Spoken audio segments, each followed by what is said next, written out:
Hey everybody, so welcome to Talking Disney. So this episode we actually recorded before they made the announcement about Mulan being released on Disney Plus. So that is why we make a couple comments about deciding to review Tangled as opposed to reviewing Mulan. We will get to reviewing Mulan as soon as we can. So enjoy this episode of Tangled with guest Kristen Maldonado. It was so much fun. Thanks so much to her, and we'll talk to y'all later. Bye, everyone.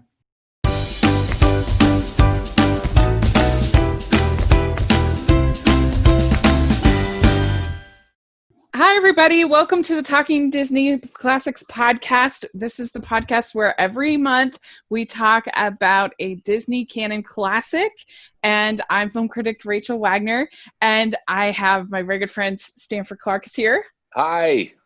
And we have a special guest with us. Finally, we get to have on the podcast. We've been trying for many months to get the chance to talk with YouTuber Kristen Maldonado.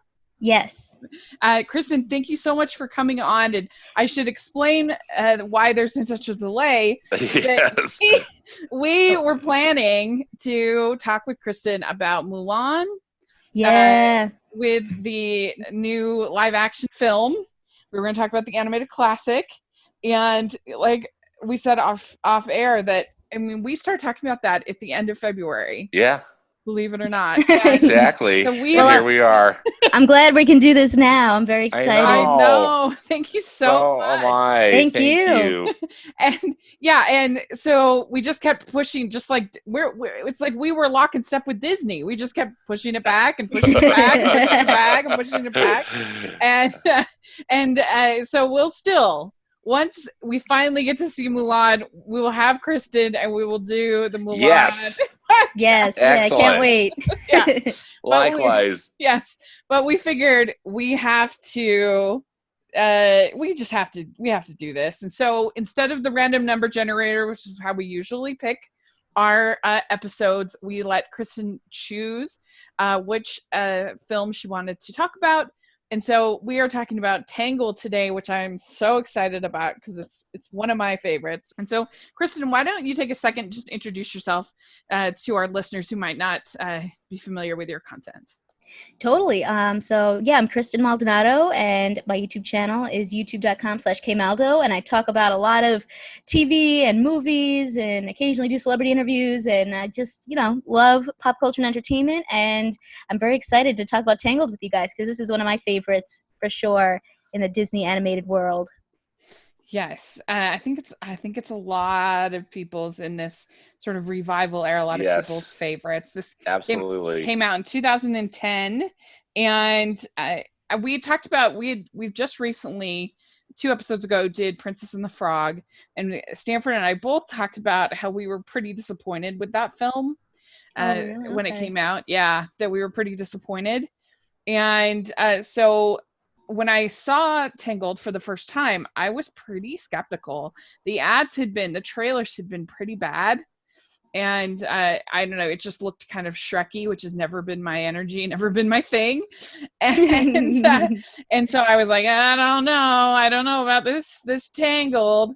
And so I went and saw it kind of under duress, under protest with my younger siblings. I was like, fine, we'll go. And so I went and saw it, and I was just dazzled by it.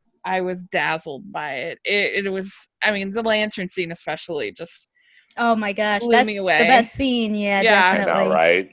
Yeah. And I don't know, Kristen, what about you? What was your experience when you first saw Tangled? That's a great question. I don't remember the very first time I saw it, but I remember watching it a couple of months ago, more recently, and just remembering like, wow, the music is phenomenal. Mandy Moore, man, is so underrated. I feel like she really deserves more credit in everything she does, but in this especially, like, just the way that her voice brings so much like light and life to the character, whether she's speaking or singing. Zachary Levi, also very, very talented, and just the way that they, put this whole thing together, it feels so like light and like, fantastical and fun. Yeah. What about you, Stanford? What was your experience with this one? So I went in there a bit skeptical because I felt, same thing as Rachel and I had, talked about. Felt a little burned by The Princess and the Frog, and also still unsure if Disney animation could really pull off a CGI animated fairy tale. Both Chicken Little and Meet the Robinsons, I thought were problematic, in many ways. And so I was just really skeptical. And then, as you had said, Rachel, the marketing, I just wasn't sure about it because, I knew that a Rapunzel movie had been in the works for a while at Disney. And then when they opted to call it Tangled, I remember I was talking with some of my friends and it was kind of an eye roll. I was like, oh dear, what's this going to be? And then like, why don't they just call it Rapunzel? I remember one of my friends, literally, she said, I'm going to remake this movie and I'm going to call it Rapunzel because that's what a Disney fairy tale should be, because hello, Snow White, Yeah, the Seven Dwarfs is named after the protagonist, That's Cinderella, true. Sleeping Beauty, right? Yeah, that's true. I hadn't thought of that. Although I thought the posters were kind of edgy, I liked them. Remember the posters that just had all of Rapunzel's hair and then both Rapunzel and Flynn Rider's eyes were poking out. Oh yeah, those and were that cute. that was it.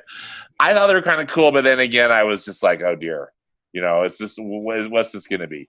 And then, every fear and every worry I had just instantly went away because the film is just so unbelievably charming and wonderful. Such great music, animation, character development, gorgeous animation. Anyway, we'll get into the details, but I was so happy, and it's a movie that I really, really love. Yeah, me too. So one of the interesting things I think about this movie is for a long time, for a lot of the history of Disney animated films, they have been under this sort of impression that boys' movies sell better than girls' movies. Yeah. And despite the fact that their princess movies has routinely saved them time and time again. I know. whether you're talking whether you're talking Snow White and Seven Dwarfs, or you're talking Cinderella, whether you're talking Little Mermaid, like the list goes on. And now, Frozen. Yep. And so there was always an attempt to try to appeal more to boys. How do we appeal more to boys? And that was something that they were very serious about in this movie, and it really shows. You see, obviously, you have Flynn as your narrator of the film. And the very first shot in the film is that Flynn Rider wanted sign. Yeah. With all the different noses. Yes. Yes. And it was so funny to me. I was doing some research on this movie to prepare for this, and I found the directors quoted as saying they wanted to make Flynn Rider the most handsome, most attractive male lead Disney has ever had. And so they gathered 30 women from the studio and asked them into what was called as the, quote, hot man meeting. And the women got together and basically created the perfect man in Flynn Rider. And which I just think, can you imagine Kristen being paid to be in a meeting like this? I'm like, sure, why not? Yeah, hey. That's not a bad way to cash your check during your paycheck, but I just thought that was so funny. They had a hot man meeting, and I would encourage Disney to do that more. More hot man meetings. But yeah, what do you think about that, Kristen, as far as Flynn as our narrator and as sort of the effort to kind of appeal to boys right out from the gate in the movie? I think that they did a really good job with Zachary Levi in this role. I think that he and Rapunzel have a really good chemistry. So I think to kind of be able to have a film where you're giving everybody a little bit of something, you have these two characters that I think work well for a broad audience. I think it worked. And I guess Flynn Rider, they might be trying to appeal to the guys, but they're definitely still trying to appeal to the women as, they had a hot guy meeting. So, I think it worked. I think that people find him, I think his personality is very kind of funny and charming where anybody would think that he's a fun character. Yeah. Well, the story always this, I don't know if this really bears out, but in marketing classes they teach you that girls for the most part like anything that appeals to boys, but boys have a harder time liking things that appeal to girls. And so if you market your product to boys, you'll also get the girls. And so I don't know, it's kind of an interesting thing. I don't know if that really pans out 100%, but nevertheless, that's the logic there. But I think it's interesting, and I've always felt like that Tangled is Disney's first real romantic comedy. It's where they really have like the guy and the girl each equally having a part. Yeah, and they have like real banter between the two. I mean, you get that a little bit later between Anna and Kristoff in Frozen, but before that, I mean, like the Beast and Belle's relationship is in a montage song, maybe a little bit Jasmine and Aladdin, a little bit there, but like I guess like in Snow White, like the prince and her never really talk. No, right? Or like in Cinderella, I don't even remember the prince really talking either. No, he talks with his dad, I think, more than. Yeah, he talks with her. Cinderella. Sleeping Beauty, right? She's asleep the whole time. They just dance. They have their dance.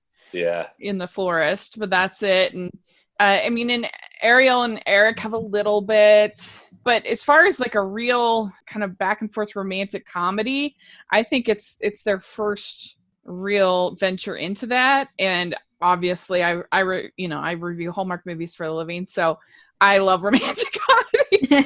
That's a big win in my book.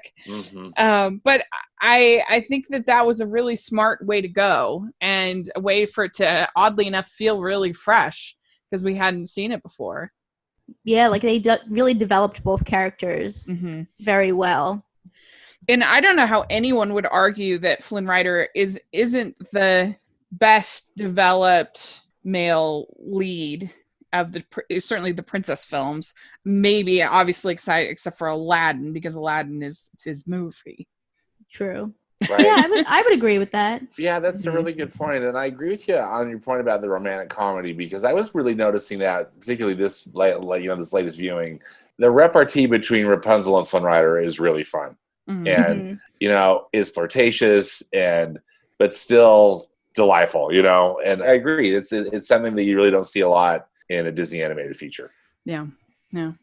So the opening narration, I think, is very effective in the way that it tells you a lot of story. It establishes the world. It establishes Mother Gothel, clearly her motivation, her vanity, her, everything. It establishes the magic just enough that we accept it and we're fine. And as opposed to other movies where you end up getting that exposition throughout the film and it just kind of bogs it down. I like having this kind of little introductory narration where you learn about the kidnapping and the flower and everything like that. You also see some of the symbolism of the sun already from the very beginning start to come in. What do you think about that introduction, Kristen? Yeah, I think it's a great introduction. Definitely like getting us to what we need to know that's like really important right away, so that we can be like, okay, now we can really get into the story. And I appreciate that. Sometimes it's nice to have a little like what is it, like a montage in a way, or like kind of go through the really, really quick important details that maybe are not important right now, but are what set up everything, so you can really get into it. So I think they did a really great job with that, and I love the all the like hinting of the sun and like how that shows up throughout the film in different ways. I think that's really cool. Yeah. And one of the biggest struggles with this movie was animating the hair. That was the hardest part. I imagine. And they actually had to invent new technology in order to make the hair look right. And how cool is that? Yeah. Like that they got to create like a whole, like invent something basically. That's exciting. Yeah. I mean, that's why when they say that when they talk about the budget, because the budget for this went out of control, $250 million for this movie wasn't it the most expensive animated Disney movie of like recent years? It's outrageous. I mean, that's like Avengers level spending. I mean, that's ridiculous for hair. But I think if you think about it, the fact that they invented whole new technologies, maybe makes a little bit more a little bit more sense. I sit here on Wikipedia. It says the senior software engineer Kelly Ward spent 6 years writing programs to make it move the way they wanted. Can you imagine? Isn't that amazing? Yeah. 6 years of his life entering code so that Rapunzel scare. Her hair. Yeah. Yeah. Well, and it pays off. Yeah. It does. Because the hair is beautiful, and in a lot of ways it's kind of its own character too, know. But yeah, wow, that's amazing. Yeah, and we'll talk about this more, but I noticed, because I had done some of this research, I noticed that every time that Gothel interacts with Rapunzel, she's holding her hair. Yeah, whenever she's like, I love you most, it's always to the hair. Always Yeah, to the it's hair. to the hair. Like the hair is, like you said, the hair is definitely a character it fares into the action, it fares into so many different parts. But yeah, I thought that was incredible. 6 years of just amazing. That woman or man, I don't know if Kelly, they deserve be a Disney legend as far as I'm concerned. Yeah. Yeah. Yeah. But anyway, so yeah, we get this introduction, and what do you think about Rapunzel's eyes? I know that's some degree of criticism sometimes, because I didn't see any proof of this, but it seems like they must have been somewhat inspired by anime with the big eyes. Wow. And her eyes are so much bigger than almost every other character. Really? I guess I hadn't noticed that. Her eyes are big. I mean, you compare them to Flynn Rider's too. I mean, Flynn Rider's eyes are half the size. Yeah. But I quite like them. I mean, I think, of course, extra expressive, but also, Glenn Keane, the great animator Glenn Keane, who was originally supposed to direct the film, and then he just became the executive producer. But I think that he was responsible for much of the look of the film and really and the character animation. But I think she's heavily influenced by just a lot of the Disney female characters of the Renaissance. Of course, Ariel and Belle, and then I think she influenced Anna and Elsa. I think that Rapunzel does. But that's just my take. It doesn't bother me, but boy, they're big. It'd be interesting to ask Glenn if he. Because I think they have a bit of a Japanese look as far as that style of the anime look to them, but maybe that's just me reading into it.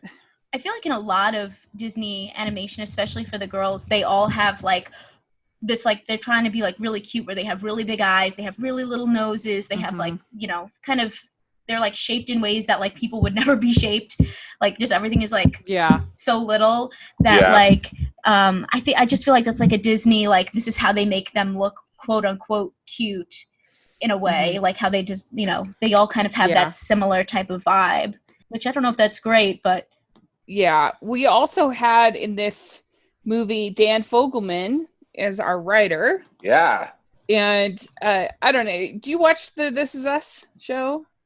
I used to. So did he works on This Is Us as a writer, right? Yeah, he's the writer. I think he's the showrunner, isn't he, too? I think he's the writer and creator, if I'm not mistaken. That's cool. So maybe he worked with Mandy Moore on this and then was like, come on, girl, let's do something else exactly. together. Well, that's great. But he's, I think the script is so good in this movie, and much of that should be attributed to him, and then just I know such a collaborative process too. Yeah. But I thought that was interesting. Yeah, that This Is Us and kind of Mandy Moore connection. That's great, because I feel like for a little while Mandy Moore kind of wasn't as active. Like she kind of like went underground a little bit, and now now she's been really busy. So I think that's awesome. Yeah, definitely. And after our little introduction, we get to meet Rapunzel first as a little girl, and she's looking at the lights. And this is the one big plot hole in the movie, is that why on earth would Mother Gothel tell her real birthday? Especially she knows they're doing this big lanterns thing every year on her birthday. Like, why would you tell her? Like, she has full manipulative control over this child. She does not need to tell her real birthday. She doesn't even need to know that birthdays exist. Yeah, Right. that's right. You know, like, I was gonna say she's she so doesn't talk to anyone. isolated. Yeah. It does not make sense. But every movie has plot holes. It doesn't matter. Yeah, it is. You wonder, but hey, But anyway, it's cute. It's sure a cute scene when little, how I think she is 3 or 4. Looking out the window, she's adorable. Yeah, and I love Donna Murphy as Gothel and the voice. Good. She is phenomenal. Incredible voice, an incredible singer. I just absolutely adore her, and I think she does an incredible job in this vocal performance. Absolutely. Oh, for sure. Yeah. And I love that everybody in here is not only the like voice actor but also is singing, because sometimes they'll like have the people do voice acting and someone else come and sing, and good point. I love when they're all doing everything. I think that's so awesome. Yeah, like Aladdin and Pocahontas, both different singers. Yeah, that's true. And Mulan. Mulan. Yeah. And it's really cute. Like, we get our little introduction into Rapunzel playing with Pascal. And I think that one of the things this movie does really well is that for all the action and all of the plot, it doesn't forget to give us moments to just be with the characters. And I think that is something that a lot of modern animation forgets, that we need time to just enjoy our characters. And that is something that anime is much better at, in my opinion. Something like My Neighbor Totoro is an example. Just gives us these like soft, quiet moments where the characters are just there and we get to as an audience. And I think that this movie does such a good job in just little scenes. Like, they don't need to see her playing hide and seek with Pascal, but we get that moment to see just how darn cute she is. And she's just such a likable character. She really is. I think she's like one of the most likable like princesses, so to speak. And I love Pascal. He's so cute. Yeah. And I think we've all, in this time of quarantine, been singing When Will My Life Begin? I know. Watching that scene, I thought, wow, yeah, that's every day now. When we get out and be like, at last we see the light. Exactly. It just takes on a whole new meaning, for sure. Yeah.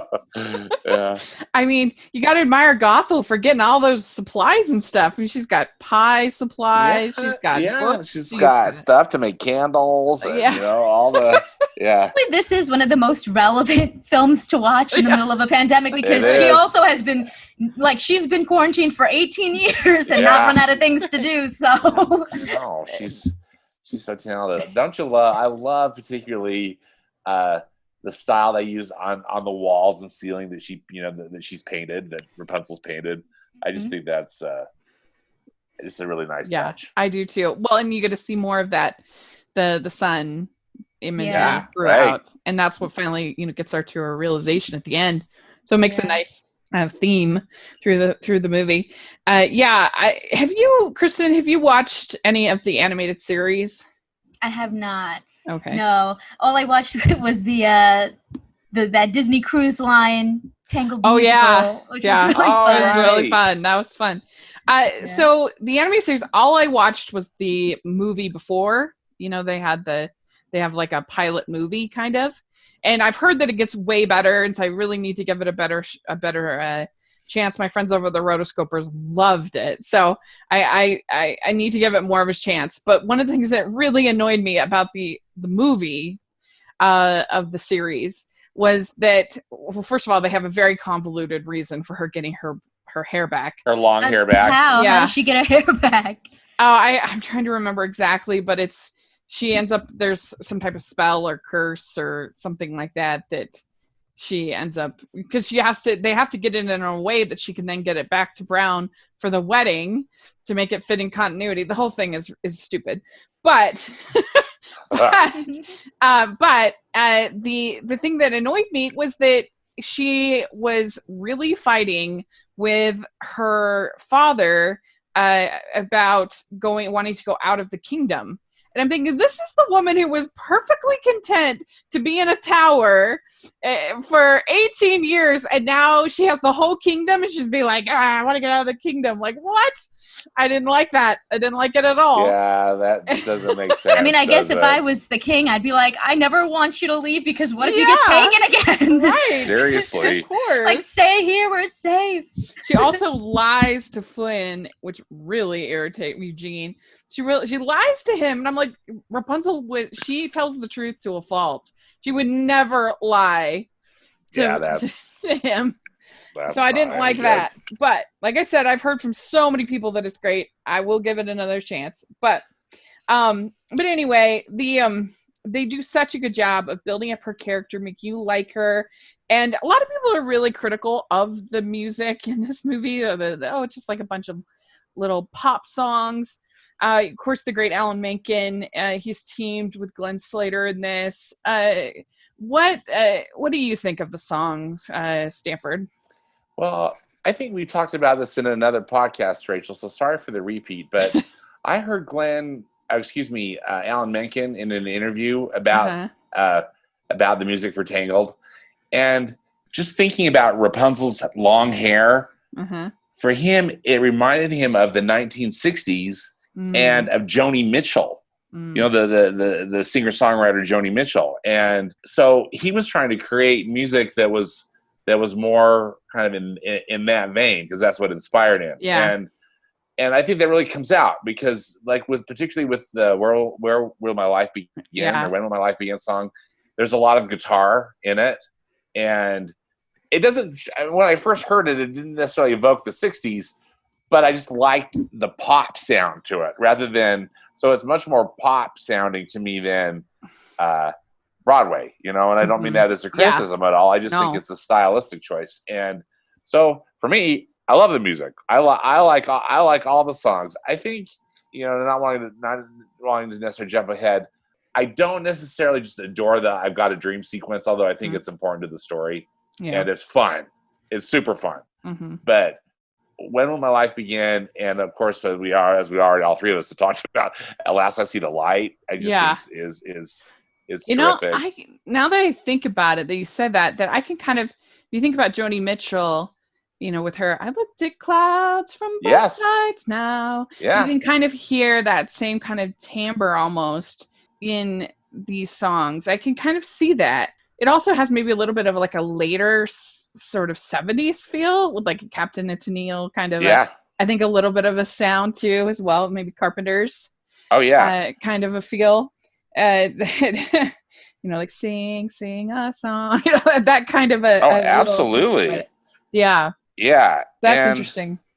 I thought that was a very interesting comparison too. Well, and what you said, Kristen, earlier about the fact that they had all the voice talent actually doing the singing, that I read that typically in Disney animated films, they animate to synchronize with the recorded dialogue. That's definitely what they did, for instance, in Aladdin.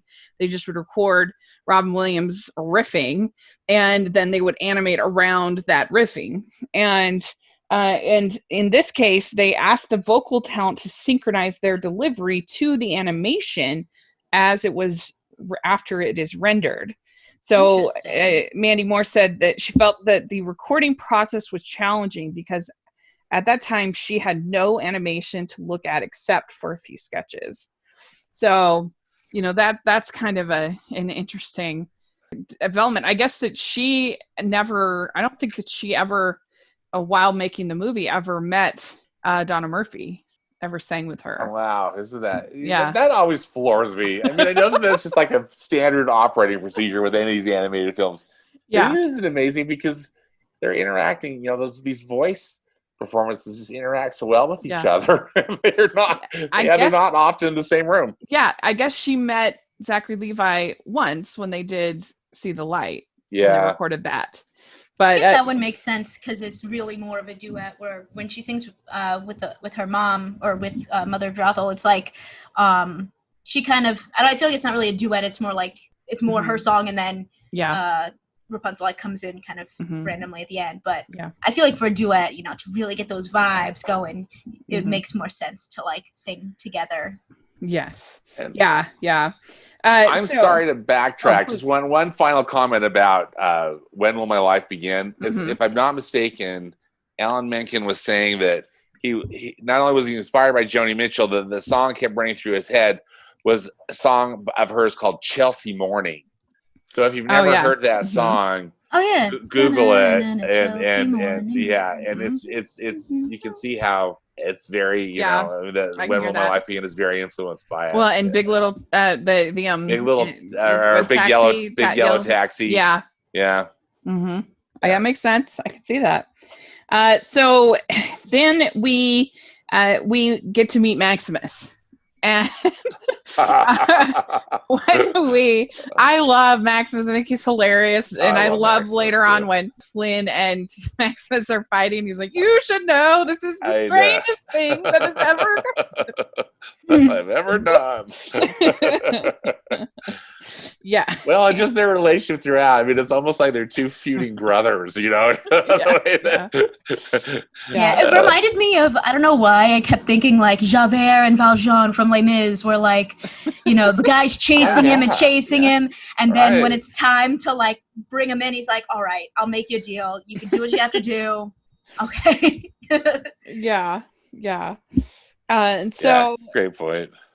we also get a real dose of Gothel's temper when Rapunzel asks her to go see the lights, and we see, you'll never leave this tower ever again. Do not ask. That is definitely a scary moment, and it's just amazing how they were able to use motherhood and twist it to this evil manipulative thing. I think was such a brilliant, such a scary thing. I remember when I was little, I would sometimes have dreams that all of a sudden my mother would be like super mad or whatever, and I'd be like, that was so scary, because my mother's the sweetest person to ever live. And so the idea of like motherhood being kind of twisted to manipulate is such a scary concept, I think. Yeah, and I think she has so many levels too in the way that she delivers everything, where like there's certain parts where she's very like, you know, jokey, or like trying to, I guess, sort of, you know, seem like, you know, a kind mother. Yeah. And then you see those moments where she's like, don't ever ask, and you're like, whoa, like she turned a switch like that. And I feel like those can sometimes be the scariest kind of villains, because they like lull you into this false sense of safety, and then it's like, bam, she's got you. Yeah. Even though almost every single compliment that she gives Rapunzel is actually an insult. For herself. Yeah, or it's for herself. Yeah. Which is hilarious. And so then after Mother Goth leaves, then Flynn shows up, and we get the scene of her knocking him out with the skillet, and which is comedy gold. You know that whole sequence. Who was I talking to? Something anyway, a friend or family member who was saying, "Oh, you know, that sequence was kind of long and kind of slow." I think it's just delightful. You know, I mean, I love it. I think the pacing's perfect. It really sets up, I think, kind of the repartee between the two of them, and also I think it. You know, I just love the pacing in this movie, because we need a minute to see Rapunzel figuring some stuff out and being brave. You know, and being and doing something courageous on her own. Yeah, and, I love that. I really like how they take the time with that. Yeah. Also, when she gets out of the tower and has to, you know, she's having the best day ever and then the worst day ever. You know, she's like trying to work through her guilt. Yeah, I mean, it's so, you do get to know the characters so well, and it's where we get things like the smolder from Flynn. The smolder. I don't know if that was a part of the hot man meeting. Right. A good call. That had to be. Yes. And so it's really good. I guess we've kind of skipped over, we forgot to talk about Mother Knows Best. But But yeah, I love Mother Knows Best. I think it is. We talked about the motherhood being used to manipulate and control, and the way that she is. She's just so expertly trying to scare this prisoner into with love. I love the way it's animated. I love the way that it uses. It gets really dark in places. Yeah. Isn't that? Oh, I love that too. And again, I mean, I noticed it every time, and particularly this watch, that it goes to black, and then Rapunzel's trying to light candles, and then Mother Gothel's putting them out, and right. I just think I hope I'm not reading too much into it, but it just seems very symbolic, of what those two characters are. Yeah. Well, and also, I just love the fact that we got like a villain, and she's allowed to be a villain, and we get a villain. She's not a surprise villain, Rachel. Oh, yes. And I just feel like we have this need to tell this like grand villain backstory, because for whatever reason, people aren't like satisfied with the fact that sometimes people just choose to be evil and control other people, and sometimes that can be good, but like not every villain needs to be Thanos. We don't need this like layered 22 movie backstory about our character. We can just have somebody be a villain. It's fine. Yeah. And all we need to know, as we get at the beginning, is that she wants to remain young. She has that motivation. That's it. That's all we need to know. We don't need to be a reveal. It's a reveal for Rapunzel, obviously. That's enough. Yeah. Yeah. Do you have anything to add there about Gothel, Kristen? No, yeah, I think she's definitely a really great villain because of how, the way that we're able to see that she's evil, but Rapunzel doesn't know. I think that that's a great twist for Rapunzel. And like I said before, just the way that she has like these levels to her where like she's complimenting herself and saying these like it seems like a compliment, but it's really an insult to Rapunzel. Right? That's It's kind of like these passive aggressive insults, turning them into a song, and like trying to scare Rapunzel into listening to her and being like kind of taking in this like abusive love in a way that she just she doesn't know it is. And then I think just like I think her plan doesn't work though, which is interesting to see that like I think throughout all this, even though she's trying to scare Rapunzel into like listening to her, we could just see throughout the entire film that Rapunzel like is very talented. Look at all the things that she can do, even though she's stuck at home, or when someone shows up in her in her tower, she has like this raw kind of scrappiness to her, she's not letting everything that Mother Gothel says bring her down. So I think that's a really cool story. I agree.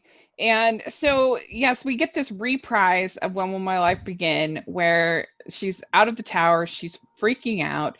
And when I first saw this movie, after I got out, I called my sister Anna, and I called her and I said, Anna, you need to see this movie. This is you in movie form, because this is totally my sister. I love her to death, but she takes 2 hours to buy a sweater. It's like, I don't know. Should I do this? Should I do this? Should I do this? So this whole sequence of like, I don't know, I'm the worst daughter in the world. I'm a terrible person. This is the best day of my life. Like, it's totally like, so that was your sister. Yes, that is so the way she like just really sometimes with decision making she struggles, and so it made me laugh so hard, and I felt it felt so authentic to the character that she would be like, I'm a terrible daughter. Like, I love it. Well, and I think it's the same thing too, that it's really authentic, and it just makes you like know and like these characters even more. And I love Flynn Rider's reactions to it as well. Yes, me too. And yeah, he says, I can't help but notice you seem a little at war with yourself. Because they have him animated, in most of the frames, and he's just kind of sitting there, just watching it. He's not. Good stuff. Yes. And so he says, I'll give you a chance to get out of it. And he's like, this is serious stuff, but you got to do it. You got to do it. Mm-hmm. And so then he takes her to, because she's scared of the rabbit at first. She's like, maybe we should avoid ruffians and thugs. And that's when he takes her to the Snuggly Duckling. And I'm still surprised they don't have a Snuggly Duckling at Disneyland. They have the bathroom.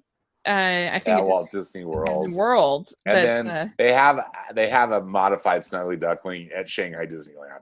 Oh, do they? Oh, cool. Yeah, but it seems like that'd be gold. It's a restaurant. Yeah, gold. But yeah, they have the bathroom. That's as much as Tangled has gotten in the park in the United States. Yeah, yeah.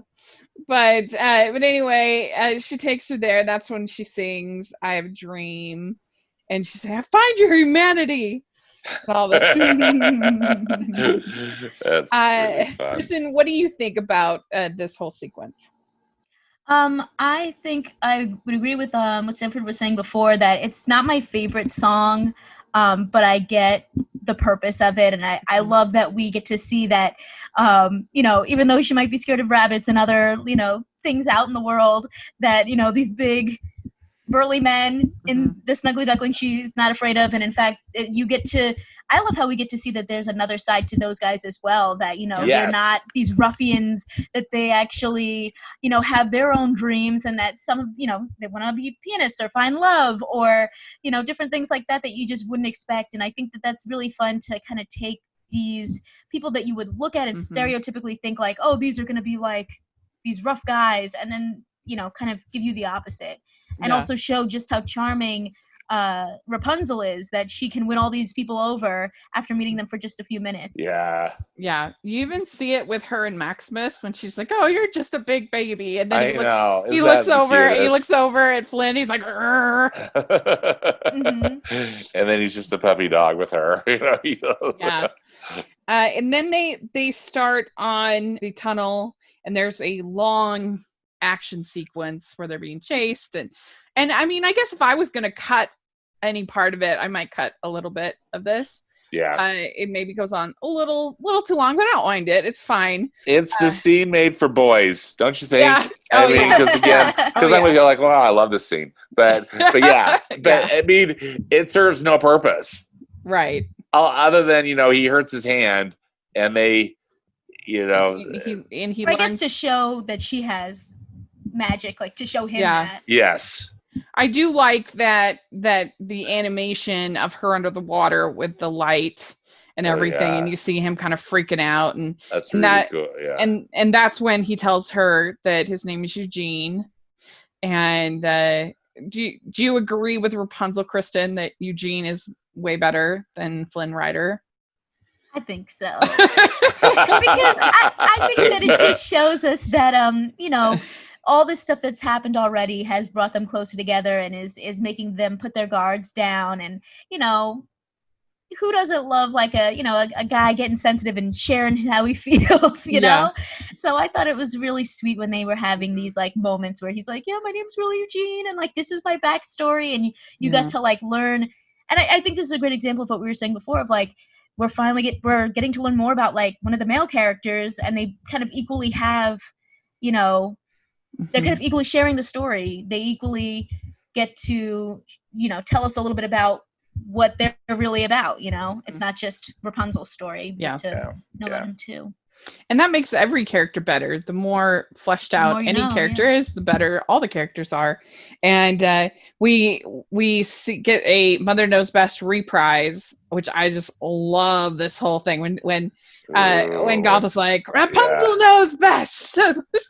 I love that whole. I think it's so good. It's just so evil, so dishy, and never say I didn't told you so. Yeah. So it's one of those I told you so moments when it's really good, I think. And we see her continue to manipulate the accomplices. I don't know their names, but with the Stabbington brothers. Oh, the Stabbington. Yeah. They're both voiced by the same guy. It's Ron Perlman. Are they?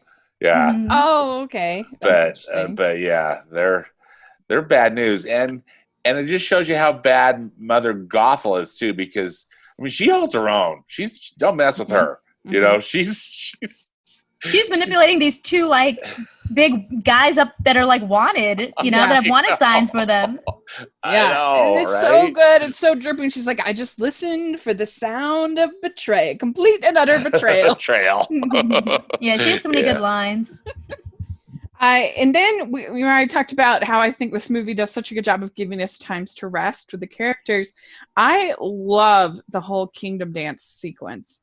I feel like it's so unusual to have a sequence of just pure dance in a Disney film without lyrics, just joyful dancing. I mean, I feel like I hardly can think of any other. I'm sure there are, but it's really unique, and I just love it. I think it is so just lovely. I love all of it. Absolutely. Yeah. And I think it gives you a chance to even just get to see the kingdom a little bit, Yeah. And you get really enforced the sun symbology, and it gives a chance for them to bond as a couple, and it's just joyful. Yeah, it's really a terrific sequence. I agree with you, because it's really just, I think, part of the excellent pacing of this film, because it's a bit of a breather before a really intense, rest of the film. And I love the mosaic that they've drawn of the princess, of the king and queen and little baby Rapunzel, and how she's, I mean, you really get that she's kind of processing like, wow, what is this? Even though she doesn't figure it out at that moment. But I'm with you. Really, really joyful, really great. And then we get the lantern scene, and I see the light, and one of the best scenes ever. Yeah, so beautiful. So it's gorgeous, beautiful. I would love to see this again on the big screen sometime, and just be. I mean, that's one of the things that in awe. It's not the same as on the small screen. And it's a big screen movie for sure. One of the things I love about that scene too, just as we've talked about with pretty much every decision they make with Rapunzel, I love how they set up that scene. How she and Flynn are on the boat, and the question she asks is, "What if I'm underwhelmed?" Which I think is really interesting. You wouldn't expect that. You just kind of expect her to be excited, and then for them to, then it happens, and it's like this big, almost like fireworks. But instead, it's this really slow build up, and it just feels so authentic to me. How did it feel to the two of you? I agree. I think that's really kind of, I don't know, just to see them stop and her be like introspective of like what happens after this. It's kind of like, or what if it's not everything that I hoped it would be? It's like, wow, that's like, I don't know, that's just so relevant to like anybody would feel that way about different things, and to see her sitting there and thinking that about this thing that she's dreamed about her whole life, it's like, wow. So real. And the whole idea of a new dream that and this is a very silly example, but I was just on my Hallmarkies podcast, there's a movie coming out this December that I'm really, really, really, really excited about. And it's one of the only ones they filmed before everything was all messed up. And I said, I don't want it. I'm going to put it on this pedestal that no Hallmark movie could possibly reach, because it has Sarah Drew in it. I love her, and I'm super excited about it. And my friend, we were talking, I'm like, I'm trying to keep it grounded so that I don't get my hopes up too high. And she was like, you know what? We're in a pandemic. Hope away. Like, if this is all you need, if this is all you get to just be like excited for and something coming, go for it. Just go for it. I was like, you're right. That's true. Absolutely. But I think that could be. I think that is a sort of a fear sometimes we can have of like, what if, whether it's like a wedding or whether it's a competition or those big moments of our life, not that watching a Hallmark movie is a big moment, but just things we're looking forward to, and we sort of try to kind of hold back, like, oh, what if it's not that great, or a vacation that we're planning, just anything like that. I think it's a relatable human emotion. I mean, this is something her whole life she's been thinking about. And I just feel like the song itself, when they're like singing it and the lights come out, it's just so beautiful. That's the one song like from the film that like every time I watch this, like afterwards, I'm like just playing that song on repeat and singing along. And I'm like, same. You're like, get the tissues out. Yeah, and it's like I love the dual elements of it's like you know, she's seeing the lights like that she's wanted to see her whole life, but also they're kind of like seeing this new light in each other and like forming their love story. Yeah. So it's very beautiful. Yeah. Then we have Flynn leaving, and obviously we know that he is kidnapped by Mother Gothel, but Rapunzel doesn't know, and she just sees him there on the boat. It just breaks your heart. Yeah. Yeah. Right? And they just saw the light, they fell for each other, and now Mother Gothel's ruining it. I know Mother Gothel is she's so bad. And she stages it as if she's rescuing her from these guys, from these dudes. And then we see Flynn get rescued by the ruffians and thugs. And that's a lot of fun. And that's fun. He has the moment with Maximus. Maybe we've just misunderstood each other. And he's like, no. I love that prison break. Yeah. It's so funny. Yeah. So funny. Yeah. And I'm so glad they decided to not anthropomorphize the animals in this. Yes. They just made them like normal animals. I mean, they have characters, obviously, but I think it works so much better for the humor than if they were talking or whatever. Agreed. You know, you think, I've always thought that was such a weird thing in Pocahontas, but they have, the animals are, the animals don't talk, but the tree does. Okay. But here they decide, no, none of the nature, nothing talks. Yeah. So yeah, I mean, it does make you kind of wonder if you start to think about it, like, are there other flowers? What's the magic in, you know, and there's the whole conspiracy theorist who, like, you know, because Rapunzel's at the coronation in Frozen, that's an Easter egg. Oh, right. Yeah. And she and Flynn, right? Are there? I don't know is Flynn there? I think that Flynn's there. I could be wrong, but I think that they're both there. Yeah. And so it's like, oh, there's like Elsa's magic. It's you know, everyone wants to make it a cinematic universe. Right. Anyway, it's interesting. And then Rapunzel starts to put all the pieces together, and I love that whole sequence of she's looking at the sun on her drawings on the wall, and she starts to put all the pieces together, and she confronts Gothel. And yeah, it's kind of crazy that she, like, as a baby, like 1 day old, saw, like, you know, all the sun motifs within their castle, but then somehow took that with her and like somehow drew that into her tower. I think that might be a little bit of another plot hole. It's like, how at 1 day old did she like have this image of a sun burned into her memory? But it's not. It's because the flower is part of her. That is true. The magic is part of her. So because of so is it a sun or a flower technically then that she's drawing? Well, the flower is the sun. Like the magic of the flower. The sunflower is the sun. So it's all of it. Because the sun created the flower. Right? Whatever. Yeah. And so anyway, then she says that I will never stop trying to get away from you. And then Flynn comes in and Gothel stabs him. And he says, but if you let me save him, I will go with you. And such a great moment, because then Flynn says, I can't let you do this. And we get the big scene with him cutting off her hair. No. And it's so good. And that's good stuff, isn't it? And then Mother Gothel just withers away. And And you see her just holding the hair and grasping as it gets as it keeps changing, and then she falls out the window, And it was a pretty Very strong dramatic. death. Yeah, dramatic. That's a good word for it. But really good. And of course, Rapunzel's tears heal him. And I we guess get our that was like the ending. last drop, right? Of like that was Yeah, left in her. that's how I interpret it. Yeah.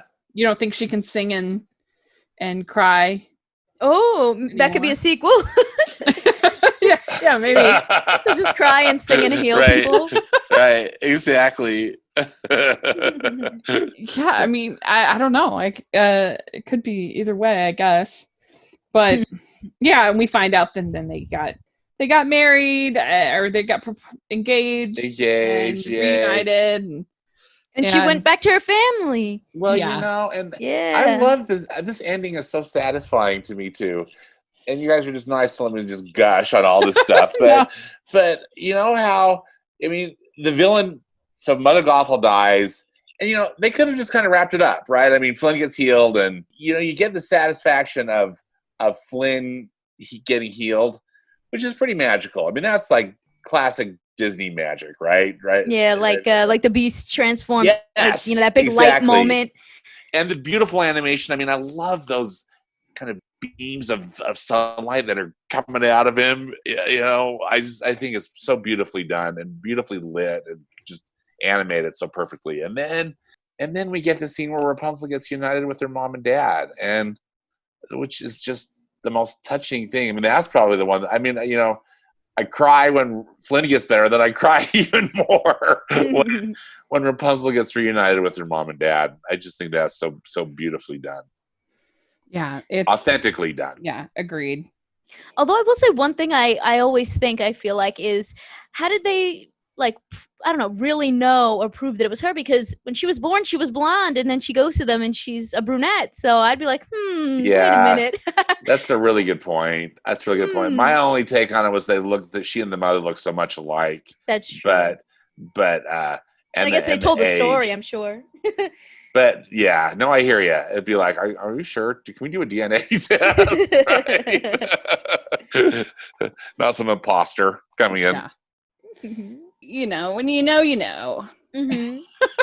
It's just, well, and also her whole life story fit perfectly with. Yeah, I'm sure she went to them, told them everything that happened. They were like, "Yep, that sounds about right." Yeah, and she would have, and they didn't. I don't think they show it in their reunion, but and not that it would matter because the crown got stolen. But she had.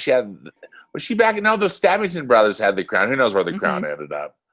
Right. Because they don't show that in that final scene, do they? Or that scene when she's and also reuniting. like she had the magical powers, and the queen drank the magical fluid. I mean, there's enough there that I think you'd probably be pretty clear on it. So, I don't know if you have any kind of ranking, Kristen, of the Disney animated films.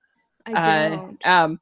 But Stanford, where do you have Tangled ranked? I have Tangled at number 10. It's in my top 10. Mm-hmm. I just absolutely love it. Yeah. I have it at number 4. Oh, wow. Awesome. Yeah. Okay. Yep. I have it at last ranking. This was back in 2017. I have Fantasia at 3, and I have 101 Dalmatians at 5. So, that's my ranking.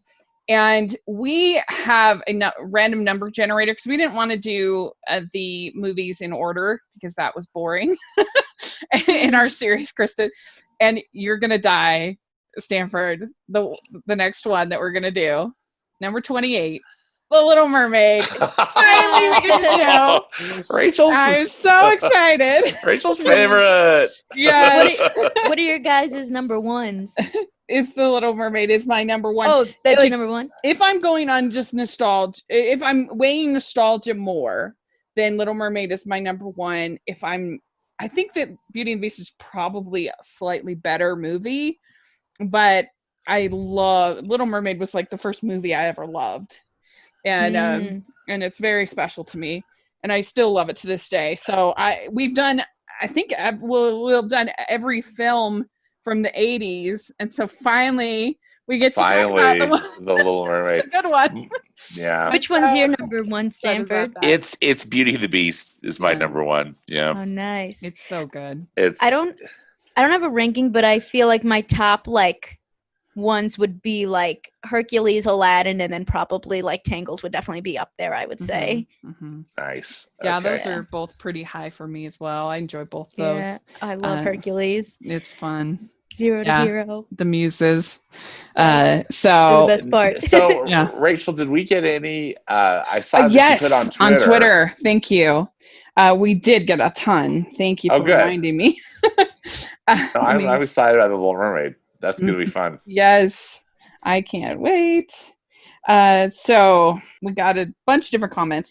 So Richard Southworth, he says it's a really pure and lovely film where the story, the three main characters, the visuals, and the humor are all great.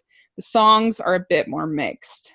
Matthew Decline says, before seeing Tangled back in 2010, I listened to the soundtrack and loved the songs. Most notably, I See the Light. The story is really good, and Rapunzel and Flynn are an excellent couple. I also love the spin-off show that aired later. So we have Spectre. I relate to Rapunzel because I relate to Rapunzel being in a narcissistic, toxic living environment, and I like how the film handles that subject matter and her growth dealing with the fact she was lied to and rised up to do the right thing and what was healthy for her. Kevin the Critic, he says, I appreciate the way it handles the toxic relationship between Rapunzel and Mother Gothel in a way children can grasp without softening how awful she is. It's also well animated, bright, and quite funny. A solid marriage of 90s Disney storytelling with modern updates. I'll read a few more. Mathatham for Jesus says, I love the world, and Rapunzel is such a great character that rivals Ariel. The music, however... Yeah. The music, however, is the problem that doesn't let this movie soar to that 5-star spot. I Have a Dream and Mother Knows Best are the most memorable, while the rest are solid. I will say I have a special place in my heart for the third reprise of When Will My Life Begin. Flynn is great as Rapunzel's partner, but really shines once you find out his true identity. An overall treat and one of my favorites. Tristan Michaels says, I absolutely love this film. The story is great. The animation is simply spectacular. The characters are all excellent, and the songs are just amazing, with Mother Knows Best and I See the Light being my favorites. My favorite characters in the film are definitely Rapunzel and Eugene, the former for being very likable protagonist who is very spunky and energetic, and the latter for being such a funny jack-of-all-trades character who ends up getting redeemed in the end. So there we go. That is, one more. She says, because I said, don't just tell me it's better than Frozen. I don't want to hear that. And she says, I may have the unpopular opinion, but I don't think Tangled is better than Frozen. That said, Mother Gothel was a wonderful villain song. The running trope of Eugene's nose will always be funny to me. And the lights animation is truly remarkable. So there you go. Lots of different thoughts there from Twitter. So we really appreciate that. And Kristen, thank you so much for joining us. This was thank you. Much fun. Thank you. Yeah, this was awesome. I love deep diving into Tangled with you guys. Absolutely. So great. And so nice to meet you again. Thank you. You too. So, Kristen, how do people find all of your content? If you are interested in chatting TV and movies with me, I have a YouTube channel, youtube.com/kmaldo. You can also find me at kmaldo on Twitter and Facebook, and if you add a 1 at the end, on Instagram. Great, and we'll have that in the description section. And make sure you're following us, the podcast, at Disney Talking on Twitter. And Stanford, where can people find you? On Twitter, I'm at Stanford Clark, and then I have a movie blog and podcast at moviespastandpresent.com. Great. And you can find me at Rachel's Reviews, all over social media, iTunes, YouTube, and on Rotten Tomatoes, and at the Hallmarkies podcast. So please check that. We're doing some really cool things, some really cool interviews coming up for Hallmarkies podcast. So please take a look at that. And thanks again. And let us know your thoughts. And we'll be so excited to be talking Little Mermaid coming up. Yay! So thanks, everybody. Bye. Bye. Bye.